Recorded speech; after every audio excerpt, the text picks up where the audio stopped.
बिजली के क्षेत्र में मैं सगड़ी के जो विकास की बात है, कम से कम 35 ट्रांसफार्मर जो क्षमता अधिक थी उनकी, मतलब उस पर लोड अधिक था, क्षमता कम थी, तो मैंने उसमें क्षमता वृद्धि के लिए पैसा लगाया है। क्षमता वृद्धि 35 ट्रांसफार्मर का करवाया है और 10 या 15 ऐसे ट्रांसफार्मर जिनको मैंने नया लगवाया है।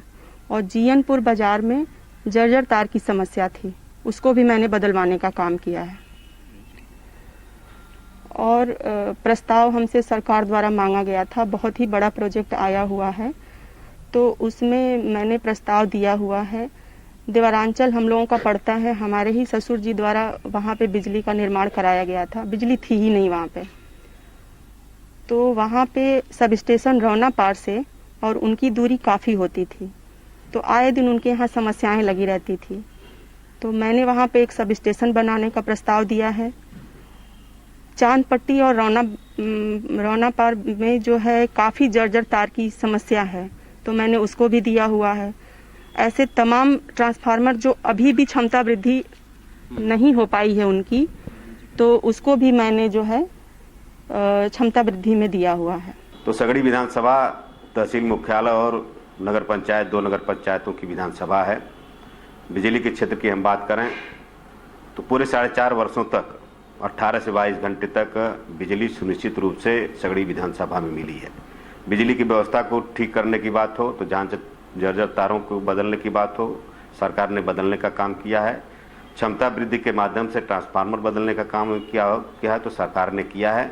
हर हाल में 18 से 22 घंटे तक सगड़ी विधानसभा में के क्षेत्र में लाइट रहे, यह सरकार ने सुनिश्चित किया है। आगे भी सरकार इस दिशा में लगातार काम करती रहेगी।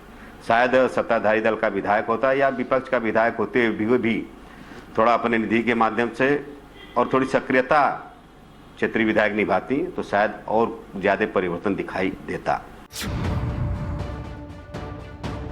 सड़कों को लेके देखिए, मैंने निधि से भी नाली है, खड़ंजा है और तमाम ऐसे जो आवागमन का है, निकलने में काफ़ी दुर्व्यवस्था थी, लोगों को निर्माण कराया है। बाकी मैंने अपने प्रस्ताव से, जो मैंने प्रस्ताव दिया था वो सरकार से स्वीकृत होके आए हैं। 5 करोड़ के काम आए हैं, कुछ तो उसमें चल रहे हैं, कुछ अभी प्रस्ताव बन चुका है, स्वीकृत हो चुका है, काम होने हैं। और उसमें जो है एक तो मैंने नए पुल का निर्माण रसूलपुर पड़ता है अजमतगढ़ ब्लॉक में, वहाँ पे हुआ है और एक पुलिया का निर्माण हुआ है। बाकी ऐसे निर्माण अभी चल ही रहे हैं।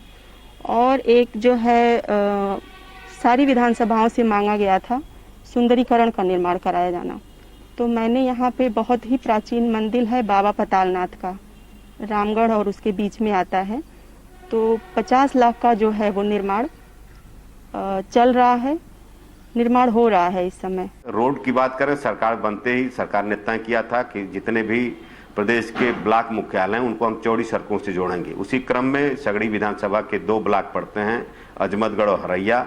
अजमतगढ़ ब्लॉक को जोड़ने के लिए जीयनपुर से अजमतगढ़ तक चौड़ी सड़क का निर्माण आप देख सकते हैं।